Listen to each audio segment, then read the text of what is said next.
مخې پکې ښکارېږي نو دغه حجاب نه ده،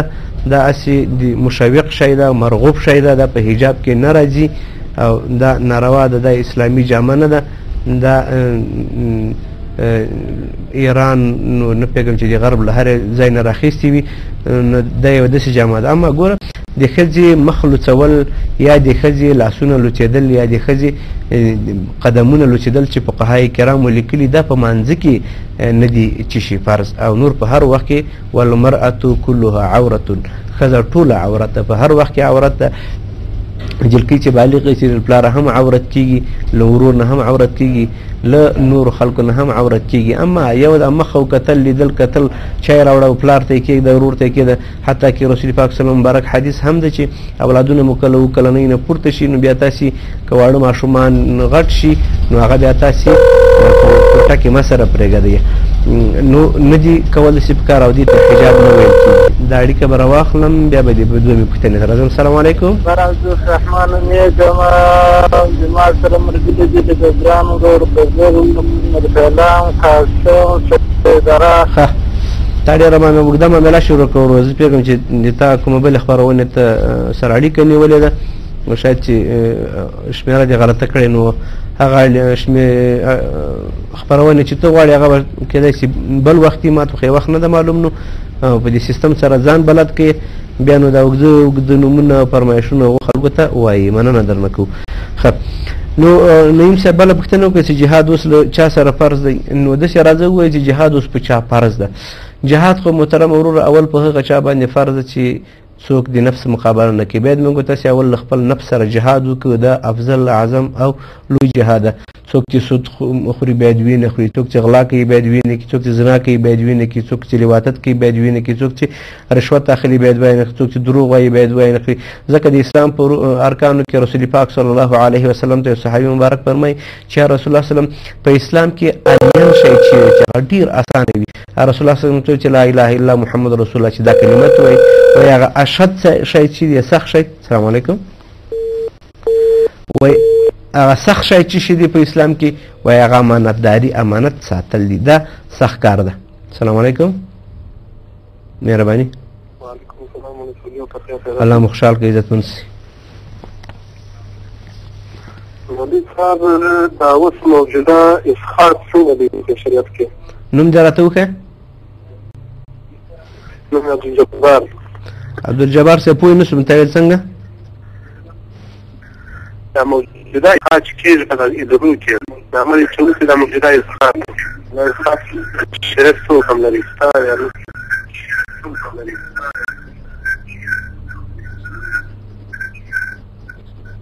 صحیح ده ورور مې جار شي، عزتمند سي. نو عبدالله صاحب افضل جهاد بهتر جهاد چې سړی له نفس سره وکړي. بل رسول پاک صلی الله علیه وسلم ته یو څوک راځي چې یا رسول الله صلی الله علیه وسلم زه غواړم جهاد ته لاړ شم، نو رسول پاک صلی الله علیه وسلم چې د تا مور او پلار ژوندي دي ورته یې ووایه بس د هغوی خدمت ته ځان مجاهد کړه. اوس نو چې دا څوک تا ته در معلومېږي د ټولو سره جهاد پکار ده. نو تېر والا له ما نه ښه پېژنې، نو به دا ټول خلک یې ښه پېژني چې جهاد ورسره کوي، هېچا هم نه یې منې کړی. خدای دې توفیق درکړي. ښه عبدالجبار صاحب پوښتنه کړې چې موجوده اسقاط څنګه ده؟ نو موجوده اسقاط ته خو خلک اسقاط وایي، خو دا اسقاط نه ده، ځکه په اسقاط کې اصلي اصول دا دي چې دا د خوار غریب مسکین فقیر حق ده، او دا خلک راجګېږي هلته یې یوه ډله یې جوړه کړي، دایره یې جوړه کړې، په هغه کې خان صاحب هم ناستي، ملک هم ناستي، وکیل هم ناستي، معین وزیر رئیس هم پکې ناستي، او دا نن سبا خلک چې جنازو ته ځي اکثره د موټردار خلک ځي، بیا وایي چې هو د پلانکي جنازې ته خو ډېر زیات موټر راغلي وو، مخکې به چې ډېر خلک راغلي اوس به ډېر موټر راغلي دي که نه. نو دا د خوار او غریب فقیر او مسکین حق ده، که پیژنې به یې که خوار او غریب به ور به کړي، خو بیا 10 روپۍ اسقاط یعنې 10 روپۍ به چې شي او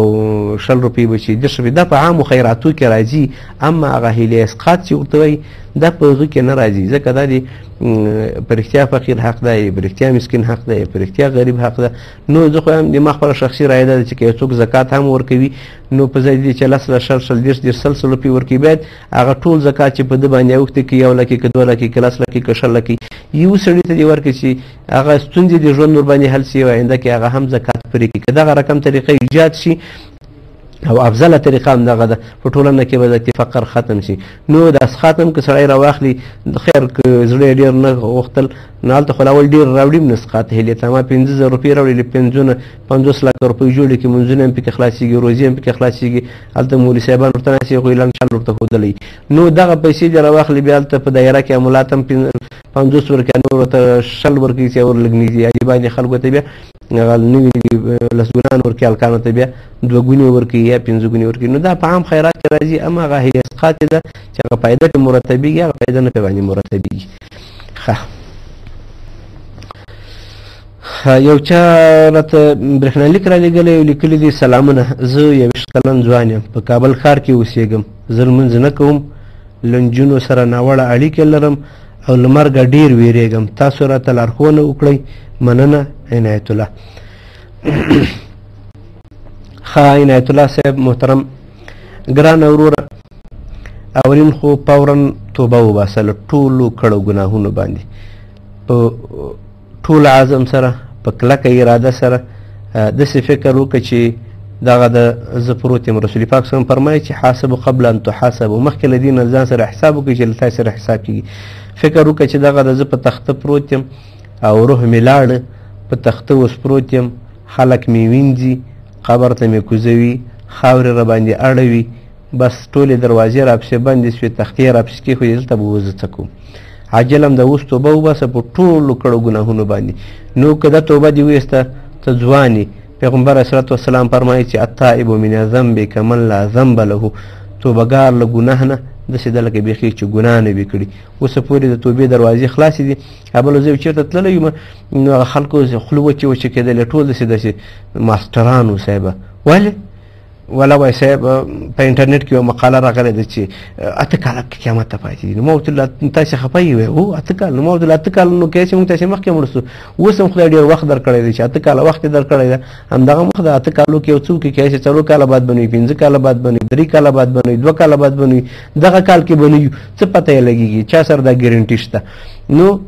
کوشش وکړئ اوس هم د 8 کالو ته ډېر وخت یې ښودلی چې 8 کاله بعد قیامت ورروان دی تاسې اوس خولې ورته وچې دي ځان بهادران کوي تکړه سي هغه سفر ته ځان تکړه کوي نو محترمه وروره چې سترګې پټې کې مرګی ده ځکه مرګ نن سبا دې ته نه غواړي چې یو متل ده وایي راتلل په نمبر دي تلل بې نمبره دي دا فکرونه کله کله شیطان سړي ته دا غلطي وراچي چې ځوان هلکې هېڅ خبره نه توبې مو وبې باسي چې سپین ږیری سي توبه به وباسي بیا به چې جهاد ته هغه ته لاړلې حج ته لاړلې حج نه راغللې بیا به توبه وباسي خدای به معافي درته وکړي نو ګورئ توبې دروازې تر اوسه پورې بندې نه دي او الله جل جلاله فرمایي چې یا عبادي الذین یې هغه خلکو دي بندګان اسرفوا علی انفسهم چې تاسو ظلم او زیاتی کړی ده په خپلو ځانونو باندې لا تقنطوا من رحمت الله د خدای جل رحمت نه مه محروم کېږي ان الله یغفر الذنوب جمیعا خدای د ټولو ګناهونو معافي سړي ته کوي. سلام علیکم. نو خدای د ټولو ګناهونو مغفرت سړي ته کوي همدغه وخت د وروره راځي چې خدای ته د خپل ځوان تندی خدای ته کېده په توبه باندې او خدای جل جلاله استغفار او مغفرت ډېر غواړه له خدای جل جلاله بخښنه غواړه او د خدای جل جلاله اطاعت او ملګرتیا شروع کړه ځکه چې الله جل جلاله د توبې دروازې تر اوسه پورې نه دي بندې کړي او که کبیره ګناهونه دي کړي که صغیره دي کړي ژړا پې وکړه فریاد پې وکړه نو الله جل جلاله به درته معافي وکړي پاتې شوی ته وایي چې له نجونو سره مینه محبت لرم نو له نجونو سره مینه محبت هېڅ فایده نه کوي د دې نجونو محبت خلک ډېرو کندو ته غورځولي او شیطان کوي په همداسې خلکو باندې همداسې کارونه چې هغه په یو قسم نه یو قسم سیستم باندې هغه د خدای له اطاعت او بندګي نه وباسي ځکه تاسې ځوانان یې او د ځوان عبادت ډېر ارزښتمند ده او خدای ته ډېر قبول ده ځوان چې څنګه په ځواني کې قوي ځوان چې همداسې په اطاعت کې هم ډېر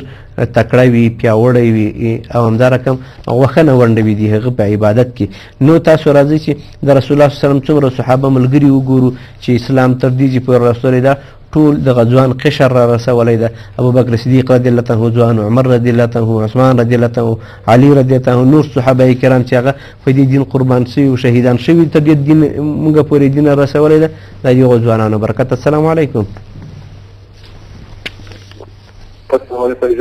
مهرباني وروره نوم دې؟